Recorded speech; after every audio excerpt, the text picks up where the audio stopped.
Betting యాప్ల promotion cyber టెర్రరిజంతో సమానమన్నారు Nizamabad police commissioner Sai Chaitanya. Betting యాప్ల ప్రమోషన్ చేసే వారిపై చర్యలుంటాయని హెచ్చరించారు.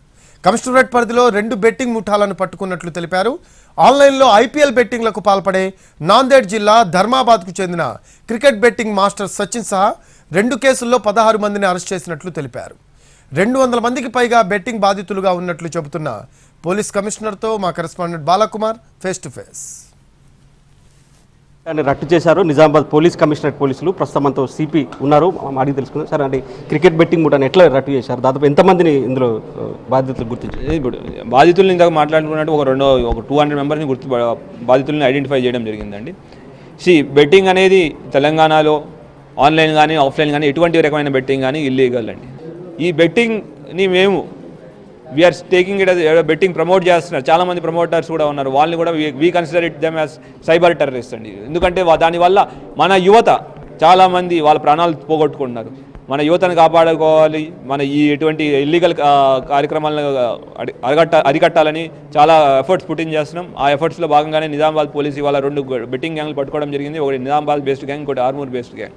ఇట్లానే మా యాక్టివిటీస్ కంటిన్యూస్గా ఉంటాయి. ఎవరైతే ఇల్లీగల్ యాక్టివిటీస్ చేస్తున్నారో వాళ్ళ మీద నిఘా ఉంటుంది, వాళ్ళ మీద ఉక్కుపాదం ఉంటుంది.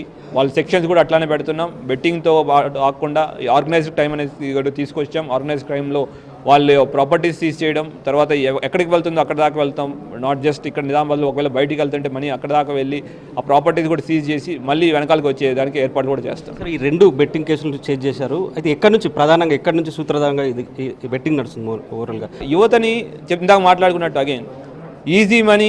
మీ క్రికెట్ గురించి క్రికెట్ ఆడే వాళ్ళందరూ కలిసి సరే నువ్వు బాగా ఆడుతున్నావు కదా, క్రికెట్ నీకు బాగా తెలుస్తుంది, డబ్బులు ఈజీగా సంపాదించవచ్చు, ఇంట్లో కూర్చొని సంపాదించవచ్చు అనే దాంట్లోకి ఒక ప్రలోభ పెట్టి వాళ్ళని అరెస్ట్ చేస్తున్నారు. వాళ్ళు తీసుకుంటున్నారు, ఆ ఊబిలోకి తీసుకొస్తున్నారు. సో అట్లాంటి వాళ్ళని నుంచి దూరంగా ఉండాలి. అటువంటి ఎవరైనా చేస్తున్నా మాకు ఇన్ఫర్మేషన్ ఇవ్వాలి కోరుకుంటున్నాం. సో 2 కేసులలో ఎంతమంది ఉన్నారు సార్? ఎంతమంది ఇప్పటివరకు బెట్టింగ్లో డబ్బులు పోగొట్టుకున్నట్టు మీ దృష్టికి వచ్చింది? ఇప్పుడు ఈ ఇయర్లోనే ఒక 200 మంది మాట్లాడి చెప్పినట్టు 200 మంది ఈ ఇయర్లోనే దాంట్లో ఇన్వెస్ట్ చేశారు, ఇట్లా పోగొట్టుకున్నారు. ఇట్లా ఎన్ని ఇయర్స్ మొత్తం డేటా చేస్తున్నాం, నిన్నే పట్టుకోవడం జరిగింది. సో ఫైనాన్షియల్ ఇన్వెస్టిగేషన్ జరుగుతూ ఉంటుంది. సో అంటే చాలామంది నిజామాబాద్ సంబంధించిన బెట్టింగ్లో డబ్బులు పోగొట్టుకుని ఆత్మహత్యలు చేసుకున్నారు. సో ఆ కేసుని రీఓపెన్ చేస్తున్నారు. ఏమన్నా గుర్తించిందా సార్ ఇప్పటివరకు?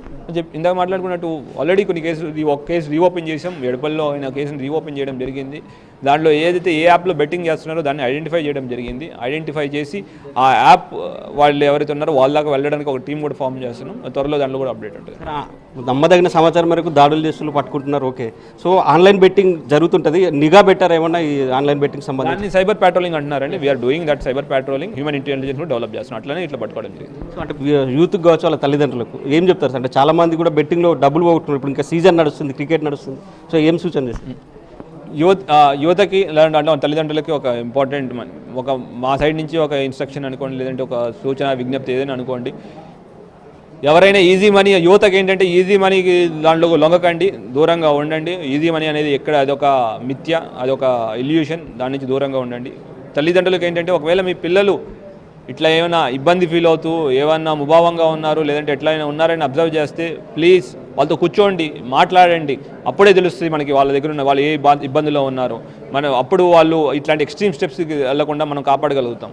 అండ్ ఎవరైతే అట్లా బయటకు వచ్చి మాకు చెప్పడం వల్ల ఇంకొక మేము యాక్ట్ చేయడం వల్ల మిగతా వాళ్ళని కాపాడిన వాళ్ళు కూడా అవుతారు వాళ్ళు. సో అందరికీ ఒక విజ్ఞప్తి, please be away from betting apps. అట్లానే whenever there is an information please tell us. Thank you. So ఇది మొత్తం మీద పోలీస్ కమిషనర్ చెప్తున్నారు. బెట్టింగ్ యాప్లపై పోలీసులకు సమాచారం ఇవ్వాలని కోరుతున్నారు.